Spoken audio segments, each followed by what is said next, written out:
Assalamualaikum warahmatullahi wabarakatuh. Perkenalkan, saya Anis Hoirunisa, NIM 140141975, presensi 27 dari Lomber B 2019. Di sini saya akan membawakan materi kewirausahaan, topik manfaat keberagaman usaha dan sikap yang harusnya dimiliki oleh kewirausahawan. Untuk itu, selamat menyaksikan.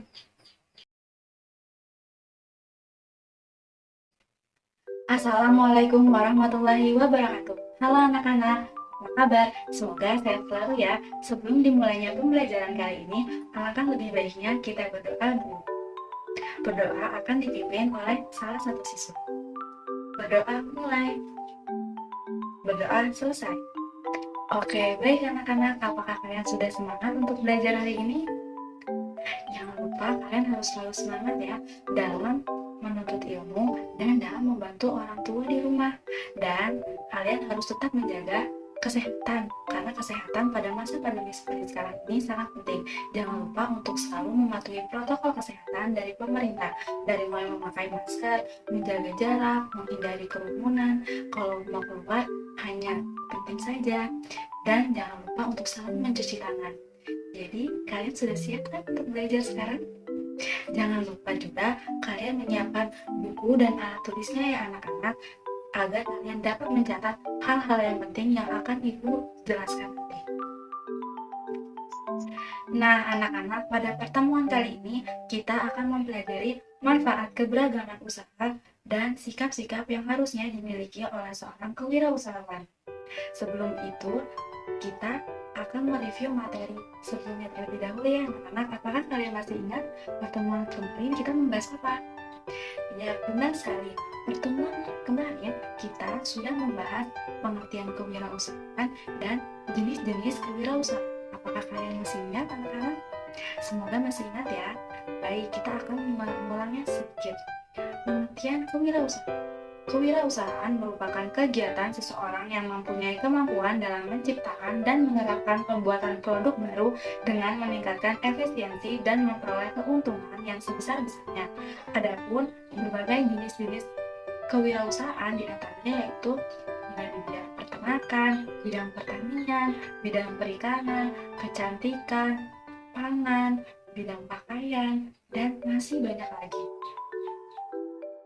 Baik anak-anak, sekarang kita masuk ke materi pada pertemuan kali ini ya. Yang pertama yaitu manfaat keberagaman usaha. Berbagai jenis kewirausahaan tersebar di seluruh Indonesia, mulai dari bidang pertanian, bidang peternakan, bidang perikanan, produksi kecantikan, produksi pakaian, dan masih banyak lagi. Dengan adanya berbagai keberagaman usaha, tentunya akan ada manfaat bagi masyarakatnya. Misalnya, pada suatu desa terdapat berbagai usaha, di antaranya pedagang sayur, ada peternak ayam, ada para petani, dan lain sebagainya. Beragamnya usaha ekonomi di lingkungan tersebut membuat mereka dapat memenuhi kebutuhan hidupnya. Adapun berbagai manfaat lain dari keberagaman usaha diantaranya yaitu satu, dapat memenuhi kebutuhan manusia yang berbagai macam jenisnya. Karena kebutuhan manusia yang semakin banyak, mulai dari kebutuhan sekolah, kebutuhan makan sehari-hari, kebutuhan pakaian, kebutuhan kecantikan, kebutuhan kesehatan, dan masih banyak lagi. Dengan adanya keberagaman usaha, maka kebutuhan tersebut dapat terpenuhi. Yang kedua yaitu, dengan adanya keberagaman usaha dapat meningkatkan kesejahteraan masyarakat sekitar. Maksudnya yaitu, dengan adanya keberagaman usaha, maka masyarakat yang tinggal di lingkungan tersebut dapat memenuhi kebutuhan hidupnya. Kemudian yang ketiga yaitu, dapat menciptakan inovasi baru yang bermanfaat bagi masyarakat.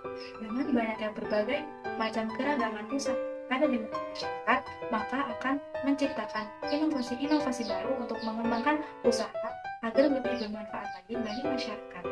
Kemudian yang keempat yaitu dapat membantu pembangunan nasional dalam bidang perindustrian. Dengan adanya berbagai macam usaha, maka kegiatan ekonomi dapat terbantu melalui bidang perindustrian. Yang kelima yaitu dapat mengurangi pengangguran. Dengan adanya berbagai macam keberagaman usaha di lingkungan masyarakat, maka peluang untuk bekerja akan lebih besar, sehingga dapat mengurangi angka pengangguran. Dan yang terakhir yang keenam yaitu dapat meningkatkan persatuan dan kesatuan antar pemilik dengan lingkungan masyarakatnya. Nah, anak-anak, jadi kalian sudah mengetahui kan banyaknya manfaat dengan adanya keberagaman usaha di masyarakat. Kita lanjut ke materi selanjutnya ya anak-anak. Masih semangat kan? Masih ya. Selanjutnya yaitu sikap seorang kewirausahawan. Sikap kewirausahaan adalah bagaimana kesiapan seseorang untuk merespon terhadap ciri-ciri yang dimiliki oleh seorang wirausaha. Untuk menjadi seorang pengusaha bukanlah hal yang mudah. Maka dari itu, jika seseorang hendak menjadi seorang pengusaha yang ia harusnya memiliki beberapa sikap yang dapat membawanya menjadi pengusaha sukses dan berkembang. Adapun beberapa sikap yang harus dimiliki oleh seorang kewirausahaan diantaranya yaitu 1. Percaya diri dan optimis. Seorang pengusaha harus memiliki kepercayaan diri yang kuat, ketidakbergantungan dengan orang lain, dan bersikap individualisme. Yang kedua yaitu berorientasi pada tugas dan hasil. Kebutuhan untuk berprestasi, berorientasi pada laba, mempunyai dorongan yang kuat, energik, tekun dan tabah, bertekad, bekerja keras, serta inisiatif, itulah sikap kedua yang harus dimiliki oleh seorang pengusaha. Yang ketiga yaitu seorang pengusaha harus berani mengambil resiko dan menyukai tantangan, sehingga seorang pengusaha berani untuk mengambil resiko dan menerima konsekuensinya. Yang keempat yaitu berjiwa kepemimpinan. Berjiwa kepemimpinan ini harus dimiliki oleh seorang pengusaha.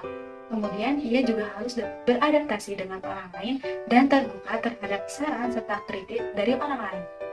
Yang kelima yaitu keistimewaan. Seorang kewirausaha harus berpikir inovatif, kreatif, dan fleksibel untuk menjalankan bisnis usahanya. Dan yang terakhir, yang keenam yaitu berorientasi pada masa depan. Seorang pengusaha harus memiliki visi dan misi untuk perspektifnya terhadap masa depannya. Nah, anak-anak, jadi seperti itu ya, sikap-sikap yang harus dimiliki oleh seorang pengusaha. Di sini ada tidak yang ingin memiliki usaha yang sukses, yang berhasil? Maka dari itu, kita harus memiliki sikap-sikap tersebut. Sudah paham kan anak-anak pada materi pertemuan kali ini mengenai manfaat keberagaman usaha dan sikap yang harus dimiliki seorang pengusaha? Ibu harap kalian sudah paham ya. Selanjutnya yaitu kalian akan di tahap diskusi kelas. Diskusi ini ibu akan membagi kalian ke dalam 5 kelompok yang dalam kelompok itu berisikan 6 orang. Nah, diskusi ini membahas pertemuan kali ini ya. Kemudian setelah diskusi kalian akan mempresentasikan hasil diskusinya dengan bergantian untuk menyampaikan pendapatnya dari hasil diskusi yang telah dibahas oleh kelompok. Kemudian setelah itu kalian mengerjakan tugas yang ibu berikan. Tugas berupa soal uraian mengenai materi pertemuan pada kali ini. Paham kan anak-anak? Jangan lupa untuk dikerjakan ya. Nah anak-anak, jadi apa saja materi yang sudah dibahas pada pertemuan kali ini? Iya, benar sekali. Kita sudah membahas mengenai manfaat keberagaman usaha dan sikap yang harus dimiliki oleh seorang kewirausahaan. Ibu bantu ya untuk memberikan kesimpulan pada pertemuan kali ini. Oke, baik. Jadi, ada berbagai macam manfaat dari keberagaman usaha. Di antaranya itu 1. Dapat memenuhi kebutuhan manusia yang beragam jenisnya. 2. Meningkatkan kesejahteraan masyarakat sekitar. 3. Menciptakan inovasi baru yang bermanfaat bagi masyarakat. 4. Dapat membantu pembangunan nasional dalam bidang perindustrian. 5. Dapat mengurangi angka pengangguran. Dan yang terakhir yang keenam, dapat meningkatkan persatuan dan kesatuan antar pemilik dengan warga sekitar. Nah, anak-anak, sudah sampailah kita di akhir pembelajaran hari ini. Ibu harap kalian memahami ya materi yang telah Ibu sampaikan. Tetap semangat dalam belajar dan dalam membantu orang tua di rumah. Jangan bosan-bosan ya kalian untuk belajar, karena belajar adalah suatu hal yang penting untuk kehidupan hari dan untuk di masa depan. Dan di masa pandemi seperti ini, jangan lupa kalian untuk selalu menjaga kesehatan, karena kesehatan sangat penting. Dan jangan lupa untuk selalu mematuhi protokol kesehatan sesuai dengan anjuran pemerintah. Untuk selalu memakai masker ketika di luar rumah, menjaga jarak, menghindari kerumunan, selalu mencuci tangan, dan jika tidak terlalu berkepentingan, kita lebih baik di rumah saja. Kalian mengerti kan anak-anak? Oke, baik. Untuk mengakhiri pembelajaran kali ini, alangkah lebih baiknya kita berdoa terlebih dahulu ya. Berdoa akan dipimpin oleh salah satu siswa. Berdoa mulai. Berdoa selesai. Baik anak-anak, sampai jumpa di pertemuan selanjutnya. Wassalamualaikum warahmatullahi wabarakatuh.